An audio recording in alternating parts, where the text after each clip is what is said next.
Welcome,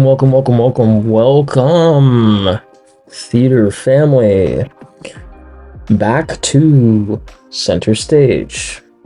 Hey, grab your favorite drink. Mine's a cool glass of Pepsi.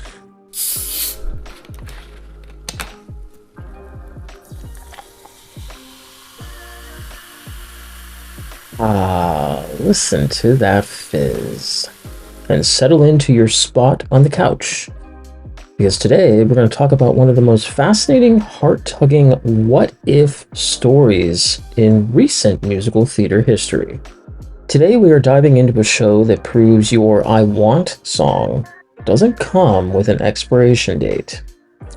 We're talking about Gotta Dance, the high-energy, documentary-backed musical that eventually grew up, changed its jersey, and became Halftime. Gotta Dance, as it was originally titled, was a stage musical with a book by Chad Beguilin and Bob Martin, with music and lyrics by Matthew Sklar, Nell Benjamin, and the late, great Marvin Hamlish. Now, based on a true story, the musical follows 10 ordinary, determined seniors who audition to form a premier dance team for a major professional basketball team's halftime show. But here's the twist. Having both a deep passion for dance and the fact that they're over the age of 60, they find out after making the cut they won't be performing traditional styles like tap, swing, or salsa. Oh no. Instead, they are tasked with bringing down the house, learning an entirely foreign genre, hip-hop. Now, when you adapt a fictional movie like The Full Monty or even Kinky Boots, the narrative structure is already safe, polished, and built for dramatic escalations. But adapting the 2008 documentary about the real-life New Jersey Nets sensational senior dance team meant the creative team had to build a traditional theatrical engine entirely out of real, unpolished human lives. They had to figure out how to take the quiet, everyday vulnerabilities of aging and amplify them to match the explosive energy demanded by a commercial musical. They solved this structural problem through very distinct choices. One, they had to subvert the novelty act trap. So the easiest, laziest version of this show would have treated the premise as a pure gimmick. Oh my god, look at the cute grandmas trying to spin on their heads. Wow. A novelty act can sustain a 3-minute viral video or a reality TV audition, but it will completely suffocate a 2.5-hour book musical. So to give these characters the weight of true stage heroes, the creative team led by director and choreographer Mr. Jerry Mitchell and book writers Chad Beguilin and Bob Martin had to ground the humor in real stakes. They couldn't hide the physical toll of the choreography, so they spotlighted it. The script treated a forgotten step, a sudden flare-up of arthritis, or even the fear of looking ridiculous on a basketball court with the same dramatic gravity that a traditional musical might reserve for an epic tragedy. Two, they opted for a genre clash as a metaphor for identity. So musically, the show faced a very fascinating challenge. How do you balance a traditional Broadway score with the sharp rhythmic demands of hip-hop? The late Matthew Sklar and lyricist Nell Benjamin used the musical style as a background for character development. The seniors initially sing in classic lyrical, comforting theatrical styles, which reflect their own comfort zones and the way society expects them to behave. The hip-hop music brought in by their young coaches represents the disruptive, loud, unfamiliar modern world. The characters literally journey to master the hip-hop choreography, and that in itself becomes a literal sonic metaphor for refusing to disappear. By blending these styles, the show demonstrates that learning something new in your 70s isn't just a hobby.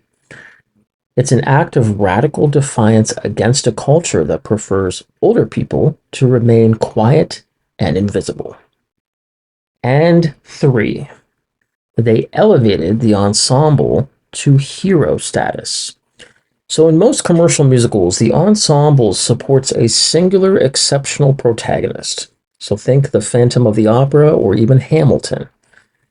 Gotta Dance functions as a true collective. So by turning a disparate group of ordinary retirees, teachers, widows, corporate survivors, into a tightly synchronized crew, the show argues that community is its own superpower. The climax of this musical isn't a solo spotlight. It's a full company, high octane halftime routine. The triumph comes from witnessing ordinary human bodies, weathered by time, executing a complex physical feat together through sheer force of will.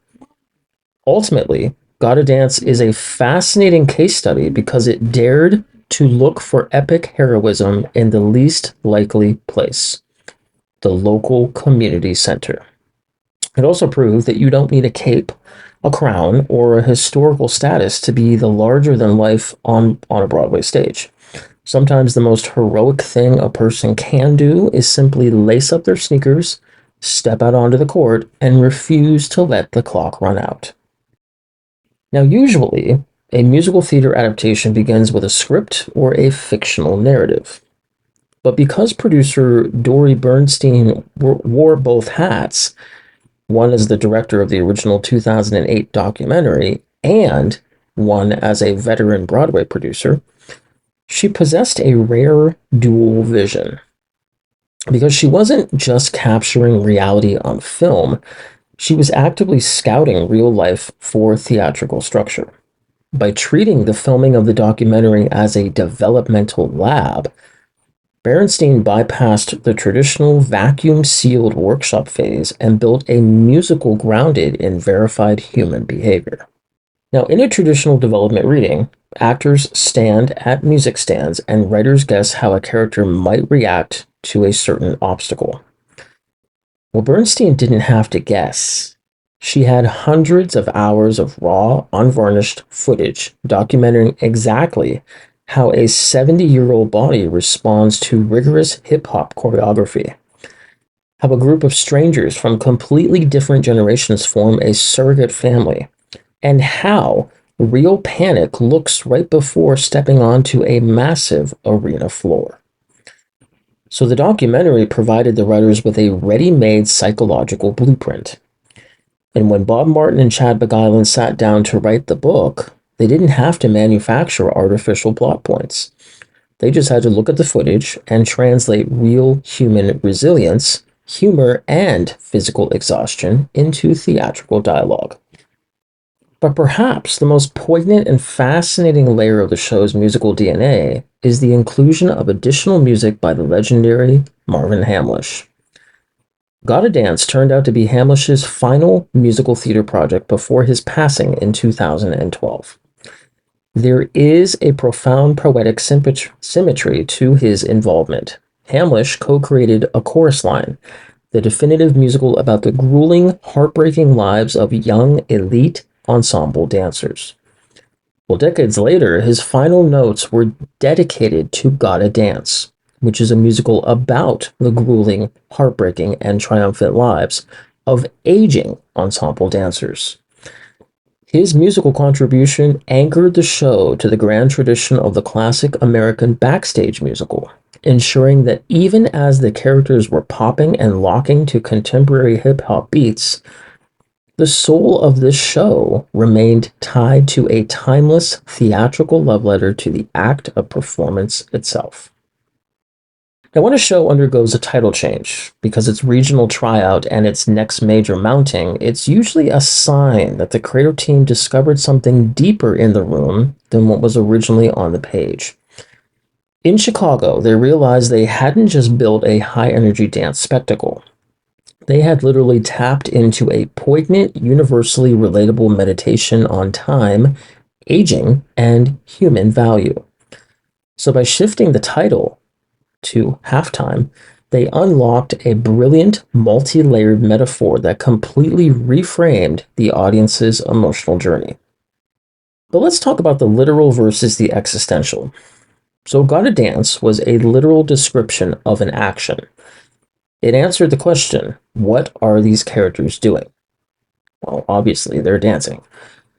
It primes the audience for a lighthearted, plot driven comedy about senior citizens learning a new skill. Halftime is an existential description of a state of being. It answered the question, where are these characters in the grand scheme of their lives? So it basically shifted the focus away from the physical mechanics of the choreography and placed it squarely on the emotional psychology of the performers themselves. Now, the phrase halftime functions as a perfect theatrical prism because it catches a different meaning depending on which angle you look at it. The arena serves the literal sports framework of the plot, the actual high stakes ticking clock toward the center court performance at the professional basketball game. The chronology acknowledges the reality of aging without the clinical, occasionally patronizing tone of words like senior, elderly, or retirement. So it treated turning 60 or 70 not as the twilight of an existence, but simply as a halftime intermission. So in sports, halftime is not when the game ends. That's when you go back into the locker room, catch your breath, adjust your strategy, and prepare to play harder than you did in the first half. By using this framing, the musical asserts that the characters aren't just coasting toward the final buzzer. They're actively plotting a massive, energetic comeback. A show called Gotta Dance risks being written off by theatergoers as a niche novelty act. Halftime, however, invites the entire audience into the narrative itself. So whether a spectator is 25 and experiencing a quarter-life crisis, 45 and navigating a midlife pivot, or even 75 and looking back on a legacy, everyone understands the feeling of standing at a midpoint, looking at the scoreboard, and wondering how to play the rest of the game. The title change ultimately allowed the piece to grow up.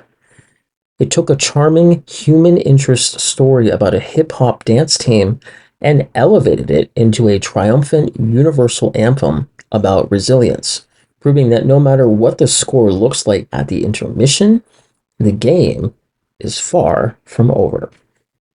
Now, for over a century, the American musical has been a medium fueled by the engine of youth. So from West Side Story to Hamilton, the genre naturally favors characters standing at the absolute dawn of their lives, fueled by reckless ambition and high physical stamina. By centering the narrative on retirees, Halftime challenged the very DNA of what a Broadway protagonist is allowed to look like. And to make that radical shift work, the creative team had to navigate a razor-thin tightrope between two incredibly dangerous creative traps. So trap number one, the patronizing trap, or as we like to call it, the gimmick weapon. Now this is the trap of condescension. It happens the second a writer relies on the novelty of a senior citizen doing something unexpected just for a cheap laugh. If a character's entire comedic value comes from them saying a modern slang word or wearing baggy hip-hop clothes, well, they aren't a character. They are a meme. So the danger here is that it completely blocks the audience from forming a genuine emotional investment. You might smile at a novelty act, but you will never cry for them, and you will never care if they actually succeed. Which leads us to trap number two, the invisibility trap, or the colorblind error. So on the opposite end, writers often try to sanitize a story by pretending a character's physical or societal limitations don't exist. So if Halftime treated its dancers like standard 22-year-old ensemble members who just happened to have gray hair, the dramatic stakes would have been completely evaporated.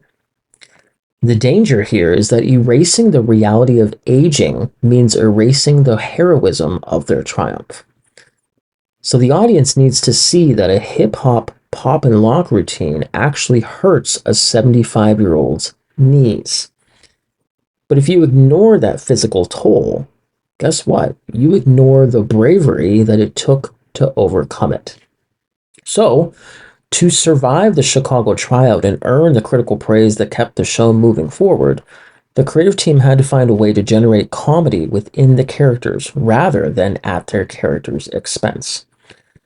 They achieved this by shifting the entire show where the punchlines landed. So instead of making the characters' aging bodies the joke, the writers made society's ridiculous expectations of aging the joke. And by ensuring every character possessed a distinct, fully realized interior life, complete with past heartbreaks, ongoing family dynamics, and deep intellectual agency, the show actually forced the audience to look past the demographic novelty. The triumph of the Chicago production was that it successfully retrained the audience's brains. By the time the curtain fell, the theatergoers weren't clapping because they felt pity or amusement. They were actually cheering because they had just witnessed a group of elite, fierce, and deeply relatable stage heroes completely conquer all their obstacles. And here is the ultimate political act of Halftime. While it presents itself as a joyous, feel-good musical comedy, its structured design mounts a fierce, quiet revolution against ageism in Western storytelling. So in traditional theater, media, and literature, older characters are almost exclusively trapped in what psychologists and media analysts call functional roles. So they exist to serve the protagonist's journey. They give the heroic young prince the magic sword. They offer comforting advice when the heroine's heart is broken, or they act as the rigid obstacle the young lovers must overcome. By completely smashing this convention, Halftime forces a profound shift in how we value an entire demographic, both on the stage and in real life. We must reclaim the right to want. The absolute core of any musical theater character is their I want song. The moment, early in Act 1, where the protagonist steps into the spotlight and articulates their deepest driving ambition to the audience. So think of like Hamilton's My Shot or even The Little Mermaid's Part of Your World. So historically, culture dictates that after a certain age, you are supposed to stop wanting things for yourself.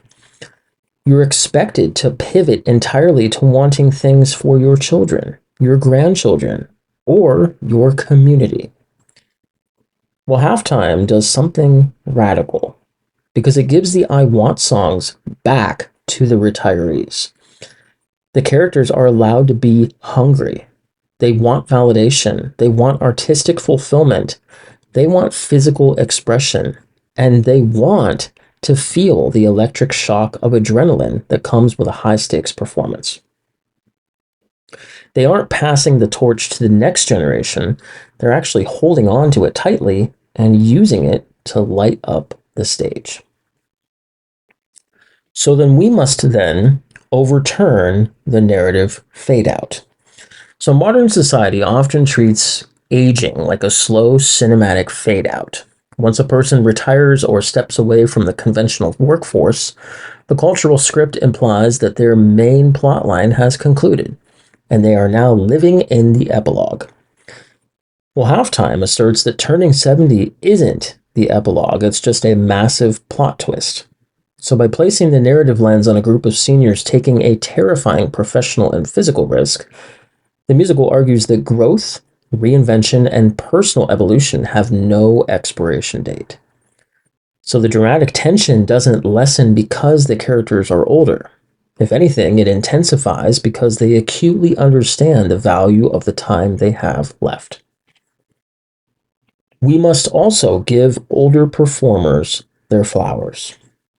So, beyond the characters on the page, this shift has a massive real world impact on the industry's workforce. Broadway, as we know, is filled with legendary, fiercely talented veteran actors who have spent decades honing their craft, only to find that the industry dried up for them as they aged, leaving them with nothing to audition for but the same three tired archetypes.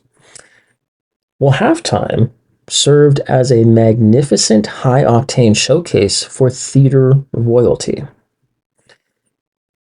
It demanded that these actors don't just stand upstage left and look wise. It demanded that they belt, they tap, they pop, they lock, and they carry the entire emotional and physical weight of a multi-million-dollar commercial enterprise. So ultimately, the legacy of Halftime for older generations is that it provides a new vocabulary for aging.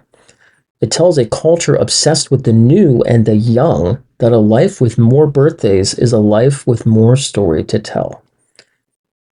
It basically transformed the stage from a place where older people look backward at what they used to be into a launching pad where they look forward to exactly who they are about to become.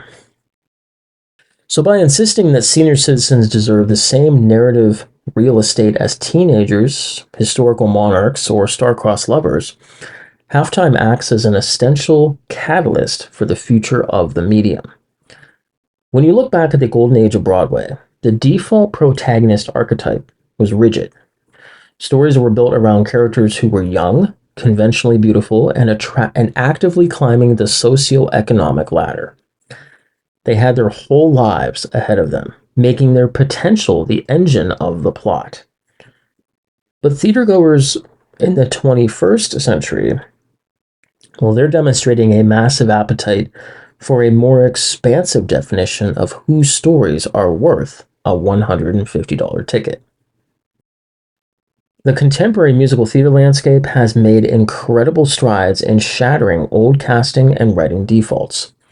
We have embraced the angst of contemporary teenagers, think Dear Evan Hansen, the agency of historical queens, like Six, the resilience of immigrants in The Heights and Hamilton, neurodivergent perspectives, like How to Dance in Ohio, and the struggles of working class communities, like Hadestown. Until Halftime, age was one of the final remaining frontiers of systemic exclusion for main stage protagonists. By proving that an older cast can carry the physical, vocal, and emotional demands of a massive production, the show broke down a major industry barrier, adding a vital demographic to Broadway's evolving mosaic. The theater industry, guys, is notoriously risk adverse. So for decades, producers believed that an audience would only buy tickets to see characters they either wanted to be or characters they pitied. Well, Halftime shattered that assumption completely by proving audiences are fully prepared to practice radical empathy. They don't need the protagonist to look like a traditional pop star to care about their journey. The success of the show's regional runs demonstrated that human drive, vulnerability, and the pursuit of a dream are universally compelling, whether the person singing is 17 or age 77. The ultimate significance of Halftime for the future of the art form is the permission it grants to the next generation of composers, lyricists, and book writers. It stands as concrete proof of concept that says you do not need to sanitize or youthful up your characters to find a mainstream audience. It basically opened the door for future writers to look at the communities, the stories, and the individuals who have historically been relegated to the background and ask, what is their song? Because of shows like Halftime, the commercial theater industry is slowly learning that the more specific and varied that our protagonists are, the more universal, vibrant, and enduring the art form becomes. Now, by taking a sports-centered premise and completely inverting the traditional tropes of the genre, Halftime achieves a brilliant piece of structural irony. In a standard Hollywood sports narrative, maybe think Rocky, Rudy, or even Creed, the spotlight is fixated on the peak of human physical perfection. The drama comes from athletic dominance, youth, speed, and absolute victory over an opponent on the field. The game itself is the Holy Grail. Well, Halftime looks at that massive multi-million-dollar arena and ignores the primetime athletes entirely. It focuses its lens on the people who walk onto the court during the 15-minute intermission when the real players are in the locker room taking a break. So by elevating the halftime show into the emotional and narrative climax of the musical, the creative team pulled off a beautiful theatrical coup. Because they asserted that the most interesting thing happening in the stadium wasn't that the basketball score, it was the human triumph occurring during the commercial break. It redefined what peak performance actually means. It suggests that a 75-year-old woman successfully sticking a hip-hop landing after battling chronic joint pain is infinitely more heroic, dramatic, and inspiring than a 22-year-old superstar dunking a basketball. Every traditional Broadway show is built on a rigid two-act structure. So Act 1 introduces the characters.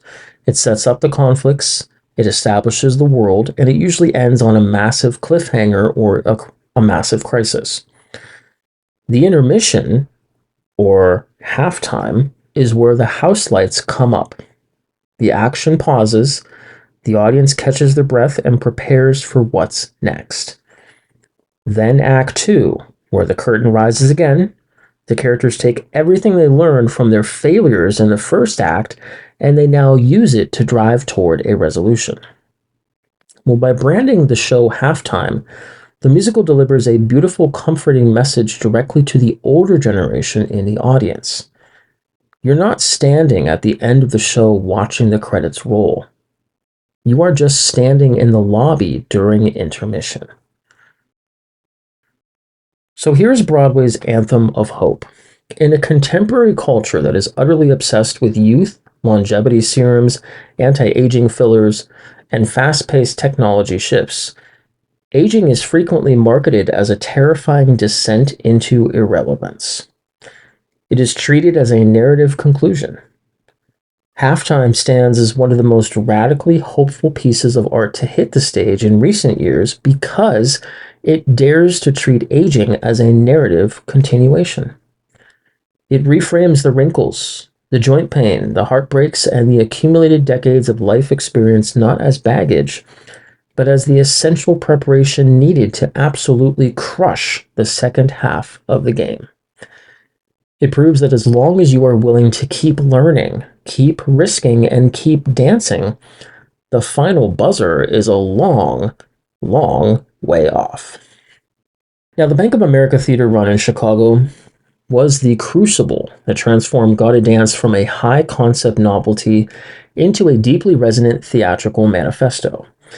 It proved that while you can script a plot, you cannot fake the soulful gravity of theatrical royalty.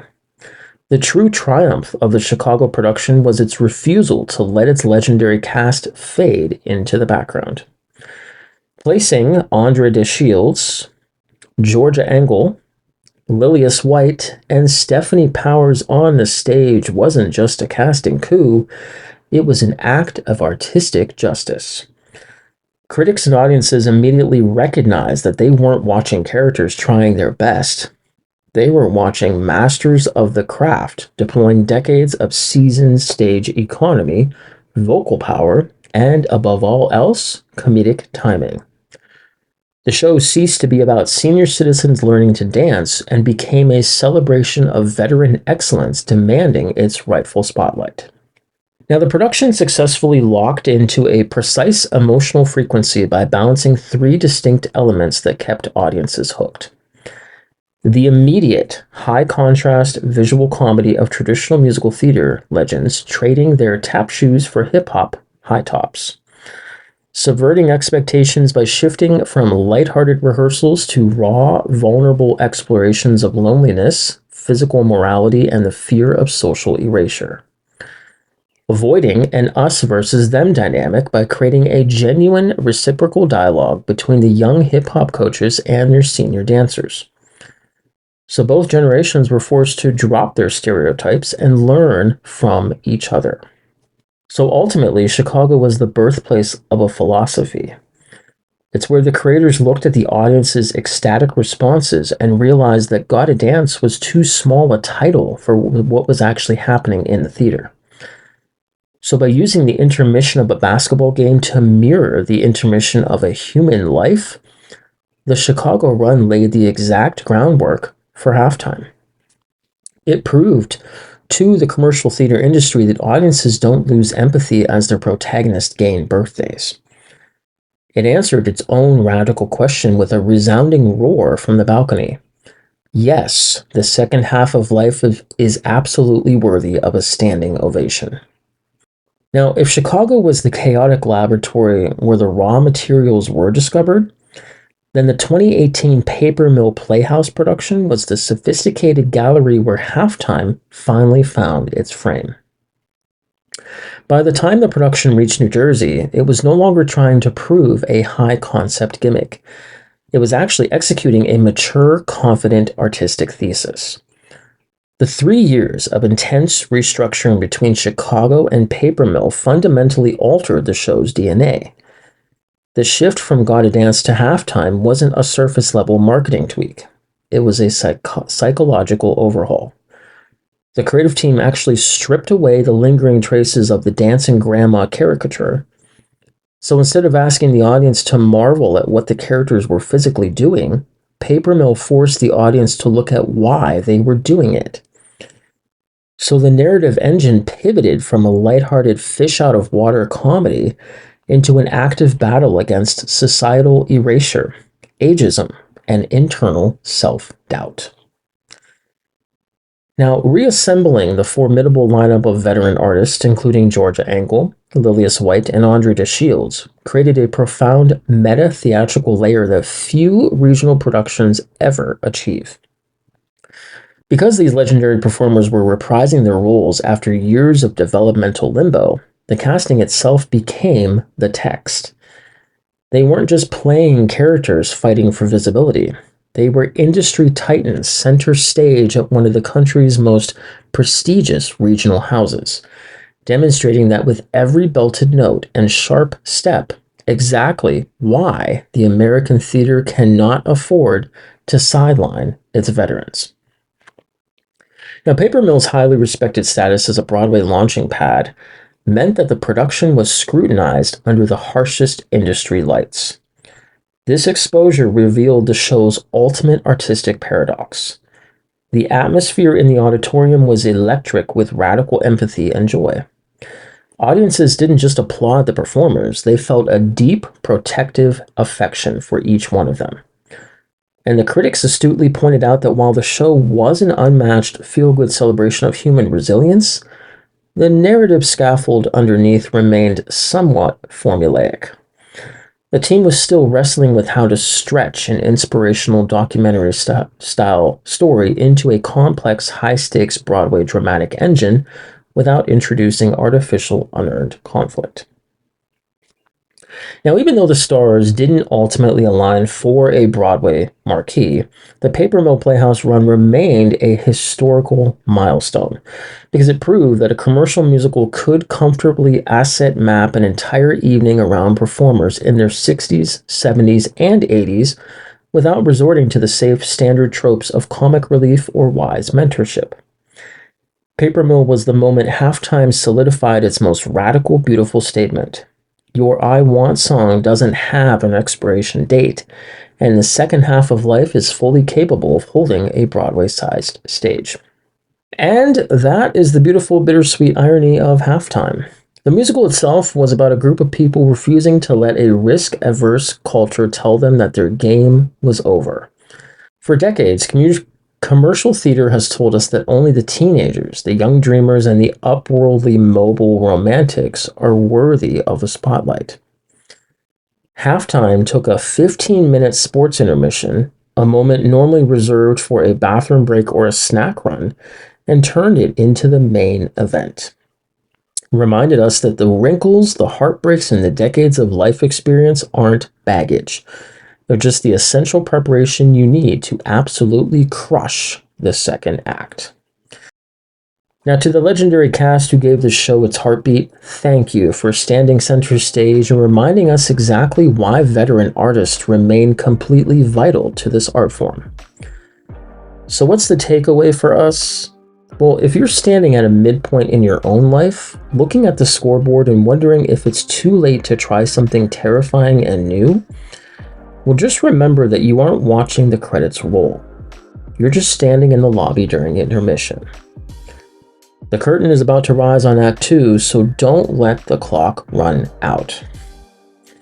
Thank you so much, guys, for listening and sharing this space with me. If you love today's deep dive, hit that subscribe button, leave me a review, and tell a theater friend. Until next time, keep dreaming, keep dancing, and I will see you at the next stage door. Take care.